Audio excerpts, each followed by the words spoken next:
Welcome back to the Talent Table with Elena and Christy. We're back this week with special guest Amber Wyatt. Amber is joining us to share her story of talent mobility and leadership. Amber started at her current organization in a customer-facing role and has really quickly moved up into leadership positions and across different business areas. We're so excited to have you here, Amber. Thank you, Elena and Christy. Happy to be here. You are very welcome. So Amber, our audience is always looking for success stories on how others are managing their career moves. And you've had a really interesting career path that's afforded you some leadership opportunities. So do you mind sharing your career path so far? Yes, of course. So I started out of college in a call center environment as an account representative, entry level at a large company where there was vast opportunity for advancement. So one of my first mentors told me that if I ever wanted to consider leadership in my career, I needed hands-on experience in one of the core business functions. And in my case, that was either underwriting or claims. So an opportunity came up and I was part of a startup department handling complex injury claims virtually. I really found my passion and love for claims and helping the customer recover from the unexpected. So I did this for a few years until there was an opportunity to fill in for a team manager, and I was given a developmental assignment. So this allowed me to transition from individually handling claims to leading a team handling hundreds of claims, which allowed me to have a bigger impact. So after about 2 years in claims leadership, I was called to think about customer problems a little differently and decided to move over to the claims technology space as an analyst. So this provided me the opportunity to handle more customer and associate problems by utilizing technology instead of just handling each individual claim. So after several years working with a small empowered team to build technology solutions for customers, parties, and associates, I got the itch again to lead a team and earned another developmental assignment in the same area. So I just love that my company focuses so much on development and allows people that are interested to try out the role before really making it official. So it's really a win-win for the company and the employee, and it's a great way to develop those additional skill sets and to make you more competitive for future openings. Awesome. Wonderful. Thank you for sharing, Amber. What really sticks out to me is that how you transition from leadership to individual contributor roles, and now you're back exploring other leadership opportunities. As recruiters, we often get the question from candidates about, especially if they're in customer facing opportunities or maybe first line leadership opportunities, how do they make that transition? I know that you said that you took advantage of some of those developmental opportunities and resources. What advice would you give to those candidates out there that are looking to make that jump? Yeah, so I think advice that I would share is to set goals and drive towards those goals. So if leadership's a goal that you have, decide why you want that role and try to identify experiences that can help build those skill sets and make you more competitive for those roles. So for example, if you need to develop a coaching skill set, just try to look at ways that you can develop others in your current role or by being a mentor. Also, if you're interested in leading a project and your current role doesn't offer that, then you can look outside your organization, as there's tons of nonprofits that would love to help build that skill set for you. And also just be transparent with your leadership and have open and honest conversations on what you want out of your career.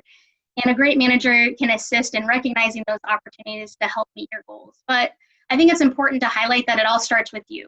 You need to be the one that's proactive and come up with these goals and this plan. So once you have the goal and you make your plan, now you just need to hold yourself accountable to it. So a great developmental plan can really help identify those small milestones and tasks, and that you can check in periodically. So I'm kind of dorky and I like to create a vision board. So I like to say if I can see it, believe it, and then I can achieve it. So just definitely setting it out there and putting it on that vision board. That's awesome. I like the vision board idea because it is really easy to kind of lose track of your goals in the day-to-day. So I think that's really cool that you have that as a thing that motivates you.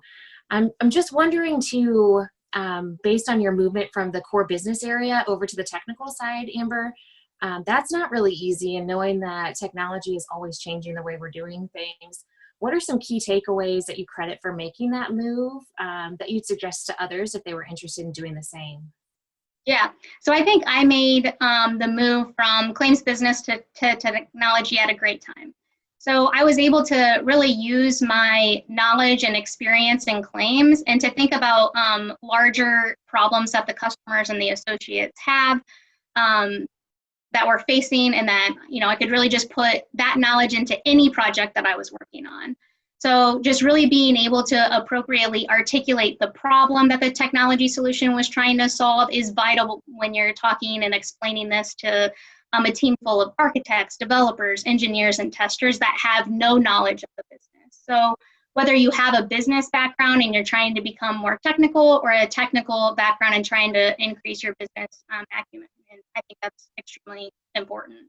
So also throughout my time in claims technology, we've had several different restructures, and it really gave me the opportunity to build new skill sets. So the way that I was able to build these new skill sets was just reading books, articles, taking courses, attending workshops to help me in my development, and really grow as a technology analyst and ultimately as a change leader in my own area. So I think that that's a key takeaway I would probably give to others, is to always sharpen your saw, learn new things, take your past experiences, capitalize on those to make them into opportunities to learn. Great. I hear a lot of great key learnings, Amber. I love the fact about really being solution oriented, identifying solutions or potentially challenges in your own organization. So you really have to be in tune with your business. Also being resourceful, identifying those gaps that you have, and then identifying the resources necessary to close those gaps so that you can be competitive and be influential in that leadership opportunity. So those are all great key learnings for me. Christy, how about you? Yeah, I thought those were all great key learnings as well. I like how you put the onus back on the employee too, and that there is so much opportunity for you to learn and grow, but you kind of have to put the first step forward and on that path. So this has been really helpful, Amber. I appreciate your time. Well, thanks for having me today. I really enjoyed it. All right. Well, folks, that is a wrap for episode 6. Thank you so much for stopping by and tuning in to the Talent Table with Elena and Christy. We will be back episode 7. Yes, episode 7, guys, for Resume Hacks. So that is an episode you will not want to miss. As per usual, if you would like to bring something to the table, please put a comment below or tell us how we're doing. We appreciate it. Thank you. Thanks, Amber. Thanks, Christy. Okay. Bye. Bye. Thank you.